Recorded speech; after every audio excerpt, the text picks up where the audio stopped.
I saw this clip. It's from an interview that Kiwi Talks did, and he talked about it's from Gabriel Betancourt, a lighting artist that worked on The Last of Us 1, 2, and Uncharted 4. And he talked a little bit about the George Lucas effect that has started to plague multiple developers within the industry.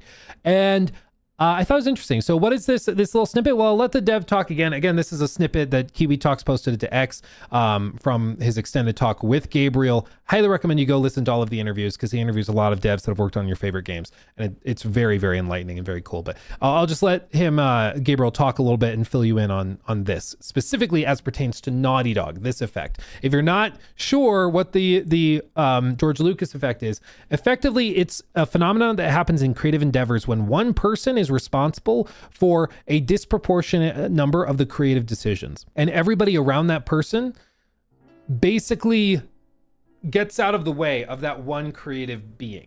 So like Hideo Kojima, whatever he says at Kojima Productions goes. Whatever Neil Druckmann says at Naughty Dog is what goes. Whatever Todd Howard says at BGS is what goes.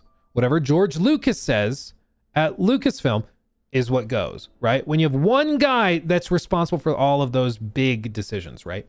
Real quick, I'm the Juggernaut Glitch, gave 10 memberships to the YouTube community. Thank you. That is outrageously generous. Appreciate you, my friend. Welcome, everybody. And if you just got a membership, get in our Discord. Connect your YouTube to your Discord account. Get in there. We'd love to have you. Thank you. Again, Juggernaut, very generous. Let me just let this play, and then we'll circle back. Neil has an instinct for what is visceral, and he puts that and he's not afraid to be extra visceral, like HBO Game of Thrones visceral.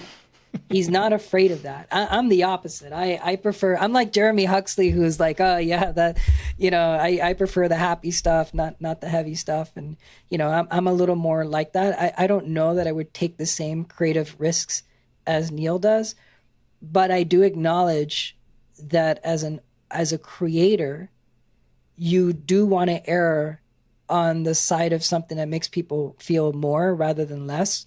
But I also think that it needs to be done carefully and with tact and thoughtful. And I know that was absolutely true in the first game, where I think there was more balance in the input of the whole project, including story and character development.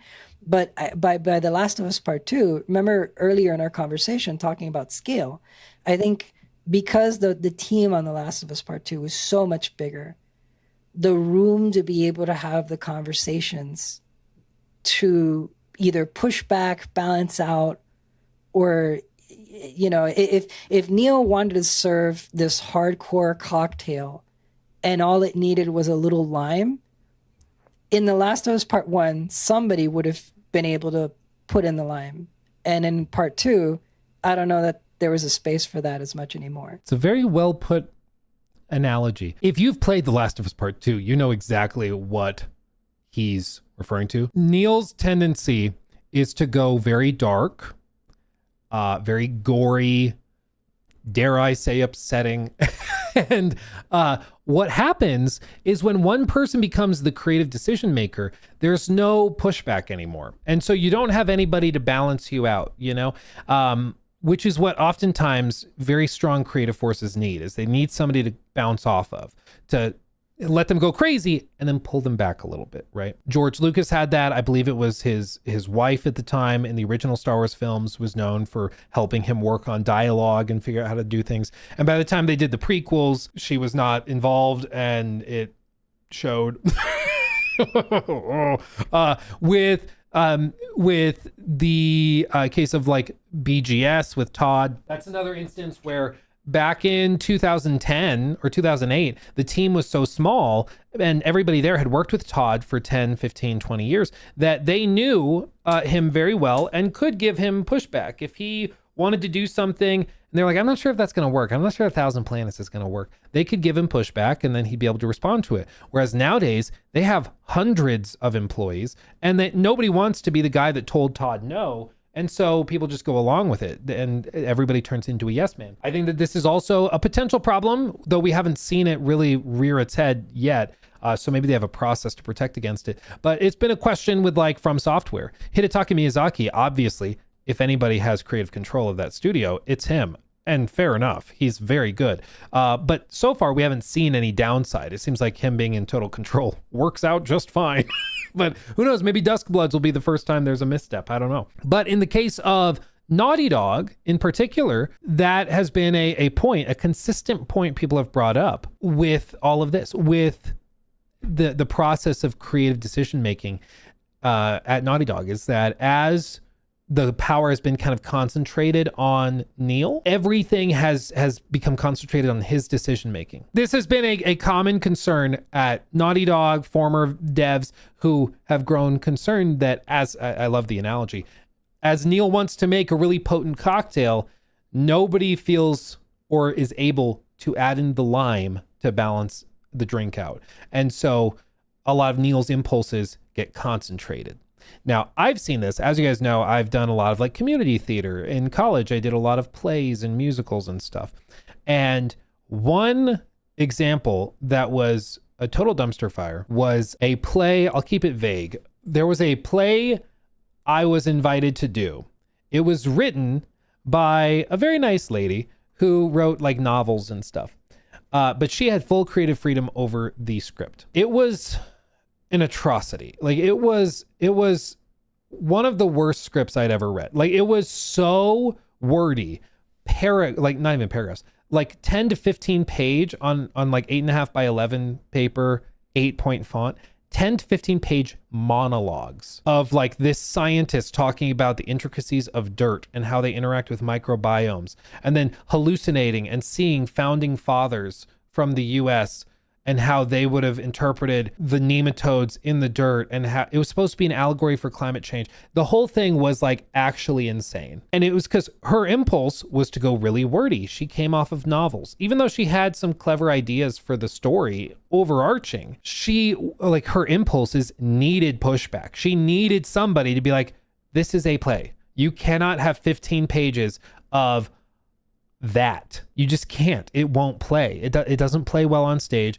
The actor's going to struggle. It just doesn't work. We cannot do that. And how do we make it interesting? We're just going to have them on stage standing there in a spotlight regurgitating all that. It doesn't work. They needed somebody like that, but they didn't. She had total creative control. And you know what? The show was a dumpster fire. I went to the table read and it was so bad. I still feel bad about this. I made up some excuse. I was like, I have a work trip. I was working at Best Buy and I did have a work trip. I was going to be able to schedule around it where I was like, I was going to be able to like take a week off of rehearsal and make it work. Like it would be tough, but I could have done it. But after reading through the script, which we had not read before the table read, I was like, I cannot be a part of this. This is insane. And I'm not convinced this show will even happen. It's so much of a dumpster fire. And, yeah, it ended up being a dumpster fire. I mean, she had sequences in that where like people were like, I think there was at one point like a miscarriage on stage and she wanted to have like balloons of fake blood and stuff, like nasty, gross, insane stuff. And nobody was giving her any pushback because it was just total insanity. Nobody felt they could push back. Now, I'm not saying Intergalactic the Heretic Prophet is going to be like that. Okay, maybe it is, but I would fully expect that Intergalactic is probably is probably going to be like very, very dark, very, very gritty, I would guess.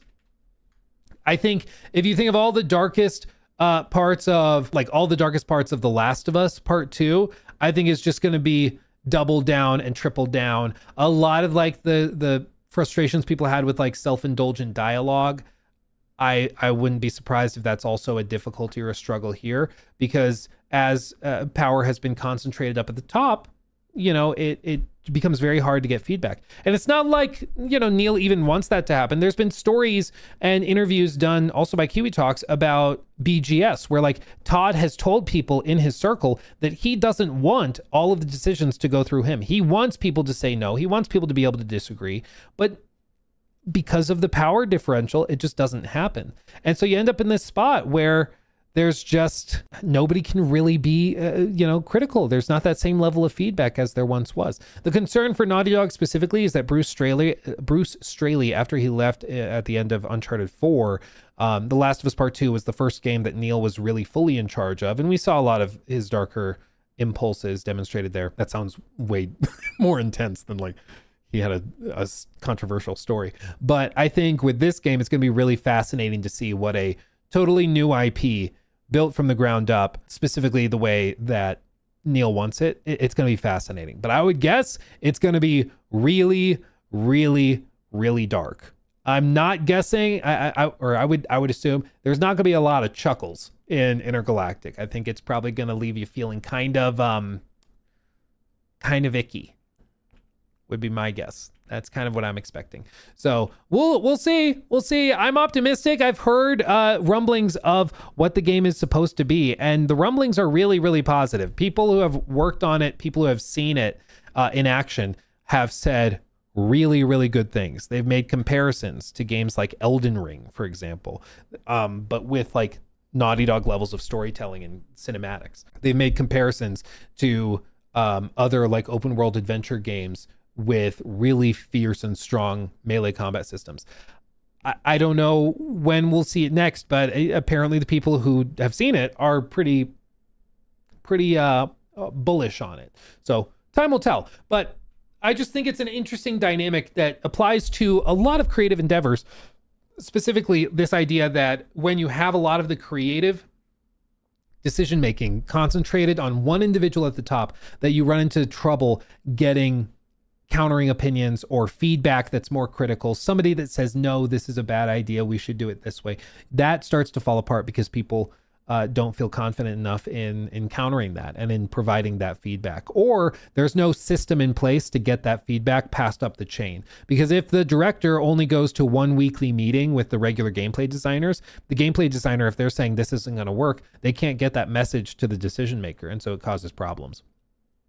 So it's gonna be fascinating to see how it plays out. But either way, I'm very intrigued. I know there's a lot of drama around Naughty Dog, as always. There's a lot of drama around every studio, but you can't deny that they are a very prolific studio and one of the most awarded studios in the industry, in the history of the industry. They are very, very successful. This is going to, I think, be a real test though, because they're not able to rely on any sort of nostalgia or any sort of established characters. You don't have, of course, Joel and Ellie. You don't have Nathan Drake. Like, you've got a totally blank board to work with. And so it's going to be fascinating to see how it plays out.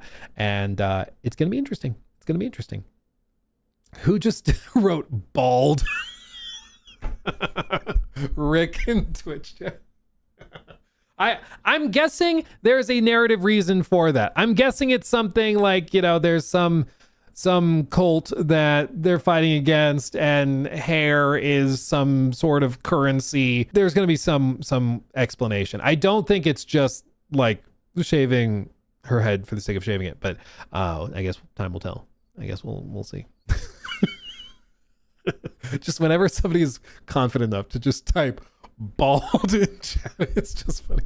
It's like the one time on stream I rolled up my sleeve and you could see how pale I was. Somebody just typed white. It's just like, oh, it's blinding. Yeah, fair enough. You got me. That's why they say my rapper name is Sour Cream. He took my thing. Red